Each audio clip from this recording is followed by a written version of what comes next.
السلام علیکم ورحمۃ اللہ وبرکاتہ۔ بسم اللہ والصلاة والسلام علی رسول اللہ صلی اللہ علیہ وسلم۔ سورہ الانعام آیات 95 تا 110 لیے دورہ قرآن کے اس پروگرام میں حاضر خدمت ہے۔ قال اللہ تعالیٰ فی القرآن الحکیم اعوذ باللہ من الشیطان الرجیم بسم اللہ الرحمن الرحیم۔ ان اللہ خالق الحب والنوى یخرج الحی من المیت ومخرج المیت من الحی ذالکم اللہ فأنا تؤفکون۔ صدق اللہ العظیم۔ سورہ الانعام کی آیات 95 تا 107 کے بارے میں اس سے پہلے توحید کا مضمون تھا۔ اب آگے کی بات میں توحید کے دلائل کی مزید وضاحت ہو رہی ہے۔ یہ دلائل توحید کے آفاقی دلائل ہیں۔ اس صورت کے شروع سے توحید، رسالت اور آخرت کے مضامین مختلف اسلوبوں سے سامنے آتے ہیں۔ ان اللہ خالق الحب والنوى، فالق الحب والنوى۔ فلق مصدر سے ہے جس کے معنی ہے پھاڑنا، پھٹنا اور اس میں سے دانے نکلنا، پھاڑ کر پودا نکالنے والا۔ حبن کے معنی ہے دانا، حبن، اسے حبتن بھی کہتے ہیں۔ اس کا جمع حبوبن آتا ہے۔ النوات کی جمع ہے جس کے معنی ہے کھجور کی گٹلیاں۔ ترجمہ کچھ اس طرح سے ہوگا کہ یقیناً اللہ ہی دانا اور کھجور کی گٹلیوں کو پھاڑنے والا ہے، یعنی بیج اور گٹلی میں پھٹنے پھوٹنے کی صلاحیت پیدا کرنے والا ہے۔ یہاں دانا ہر قسم کے اناج کے دانوں کو شامل ہے جن کو عام طور پر لوگ کاشت کرتے ہیں اور وہ بھی جن کو کاشت نہیں کیا جاتا۔ مثلا وہ دانے جو اللہ تبارک و تعالیٰ نے صحراؤں اور بیابانوں میں بکھیر دیے ہیں، ان کو تو کوئی کاشت نہیں کرتا، تو اللہ تعالیٰ کھیتوں اور مختلف انواع و اشکال والی نباتات کے بیجوں کو پھاڑتا ہے اور درختوں کی نوع یعنی قسم میں کھجور اور دیگر پھلوں کی گٹلی کو، جس سے اللہ تعالیٰ کی مخلوق انسان، مویشی، دیگر جانور فائدہ اٹھاتے ہیں۔ یہاں اللہ تعالیٰ نے اپنے کمال، عظمت سلطان، قوت اقتدار، وسعت رحمت، بے پایاں فضل و کرم اور اپنی مخلوق کے ساتھ انتہائی عنایت کے بارے میں آگاہ فرمایا ہے ہمیں۔ فالق الاسباح، پردہ شب کو چاک کر کے وہی صبح نکالتا ہے، یعنی اللہ تعالیٰ نے بیر و بر میں مخلوق کو راستے دکھانے کے لیے ستاروں کو تخلیق فرمایا، کیونکہ لوگ اپنے مسالے، سفر تجارت اور دیگر سفروں میں ان راستوں کی پہچان کے محتاج ہوتے ہیں۔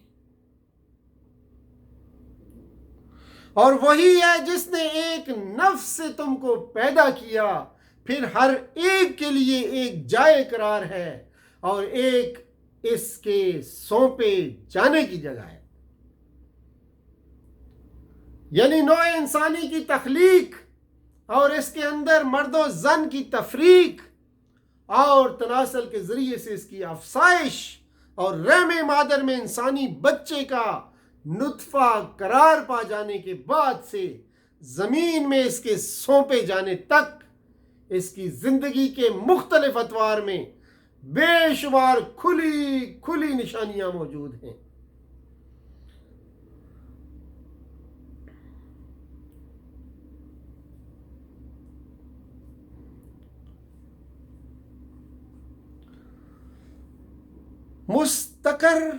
مستقر دار الآخرت کا مقام ہے۔ مستقر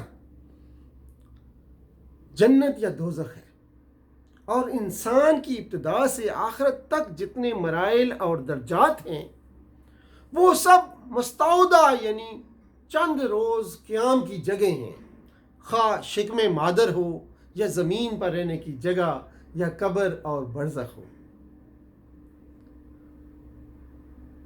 جو الفاظ استعمال ہوئے ہیں فمستقر و مستعودہ، یعنی مستقر آخرت کا مقام، آخرت کا گھر جنت یا دوزخ، اور انسان کی ابتدا سے آخرت تک جتنے مراحل اور درجات ہیں وہ سب مستعودہ کہلاتے ہیں، یعنی چند روزہ قیام کی جگہ ہیں، خواہ شکم مادر ہو یا زمین پر رہنے کی جگہ یا قبر یا برزخ ہو۔ یعنی اول سپرد ہوتا ہے ماں کے پیٹ میں کہ آہستہ آہستہ دنیا کے اثر پیدا کرے، پھر آ کر ٹھہرتا ہے دنیا میں، پھر سپرد ہوگا قبر میں کہ آہستہ آہستہ اثر آخرت پیدا کرے، پھر جا ٹھہرے گا جنت میں یا دوزخ میں۔ اللہ تعالیٰ ہمیں دوزخ سے بچائے اور جنت میں داخل کرے۔ اس آیت میں بتایا گیا ہے کہ تمام بنی نوع انسان کا تعلق ایک ہی ذات یعنی حضرت آدم علیہ السلام ابو البشر سے ہے، اس لیے جغرافیائی، نسلی، قومی، وطنی، علاقائی تقسیم غیر فطری ہے۔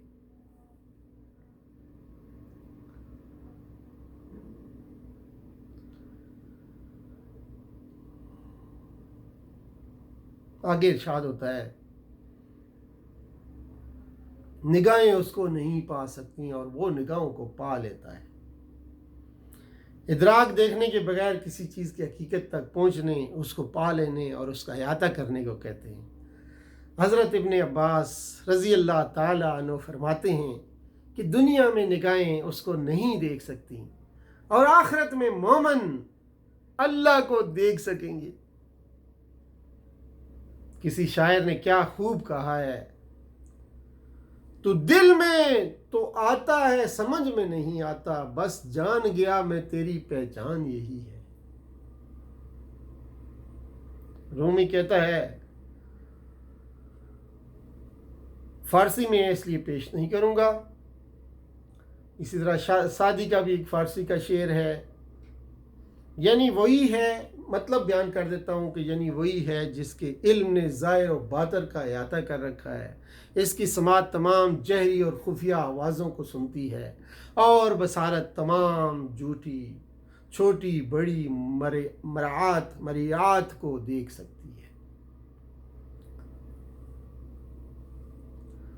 یعنی تمہارے رب تمہارے پاس بصیرت کی روشنیاں آ گئی ہیں، اب جو بصیرت سے کام لے گا اپنا ہی بھلا کرے گا، اور جو اندھا بنا رہے گا وہ اپنا ہی نقصان کرے گا۔ جب اللہ تعالیٰ نے اپنی آیات اور واضح دلائل کو بیان کر دیا جو تمام مطالب اور مقاصد میں حق پر دلالت کرتی ہیں، تو ان کو آگاہ کر کے خبردار کر دیا کہ ان کی ہدایت اور گمراہی خود ان کی ذات کے لیے ہے۔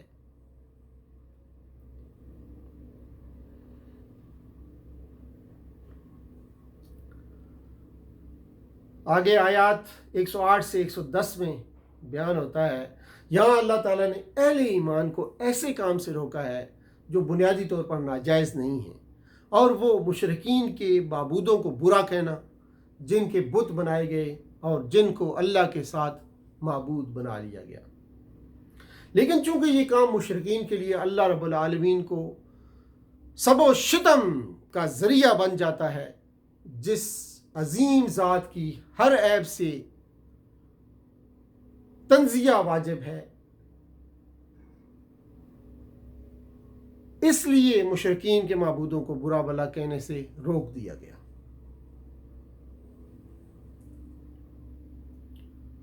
اس حکم سے شریعت کا ایک قاعدہ معلوم ہوا کہ جو جائز کام کسی فساد کا ذریعہ بنتا ہو اس سے اعتراض کرنا چاہیے، کیونکہ کسی جائز کام کو چھوڑ دینا اتنا نقصان دہ نہیں جتنا کہ اس کے ذریعے سے فساد کا نقصان ہے۔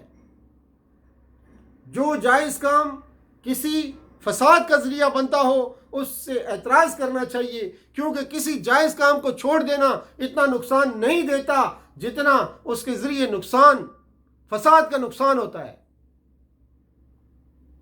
جیسے اگزامپل، بیت اللہ شریف کو بنائے ابراہیمی پر دوبارہ تعمیر کرنا رسول اللہ صلی اللہ علیہ وسلم نے مناسب نہیں سمجھا۔ یہ کام اگرچہ جائز تھا لیکن فساد کا ذریعہ بن رہا تھا۔ یہ نصیحت نبی صلی اللہ علیہ وآلہ وسلم کے پیرووں کو کی گئی ہے کہ اپنی تبلیغ کے جوش میں وہ بھی اتنے بے قابو نہ ہو جائیں کہ مناظرے اور بحث و تکرار سے معاملہ بڑھتے بڑھتے غیر مسلموں کے عقائد پر سخت حملے کرنے اور ان کے پیشواؤں اور معبودوں کو گالیاں دینے تک نوبت پہنچ جائے۔ یہ نصیحت نبی صلی اللہ علیہ وسلم کے پیروکاروں کو کی گئی ہے کہ اپنی تبلیغ کے جوش میں وہ اتنے بے قابو نہ ہو جائیں کہ مناظروں کے پہ مناظرے ہو رہے ہیں، بحث و تکرار ہو رہے ہیں، اور پھر معاملہ بڑھتے بڑھتے غیر مسلموں کے عقائد پر سخت حملے کرنے اور ان کے پیشواؤں اور معبودوں کو گالیاں دینے تک نوبت پہنچ جائے، کیونکہ یہ چیز ان کو حق سے قریب لانے کی بجائے اسے زیادہ دور پھینک دے گی۔ تو یہ تھیں آج کی آیات جس کا مختصر پیغام آپ کے سامنے رکھا۔ وآخر دعوانا ان الحمدللہ رب العالمین وصلی اللہ تعالی علی خیر خلقہ محمد وعلی آلہ واصحابہ اجمعین۔ السلام علیکم ورحمۃ اللہ وبرکاتہ۔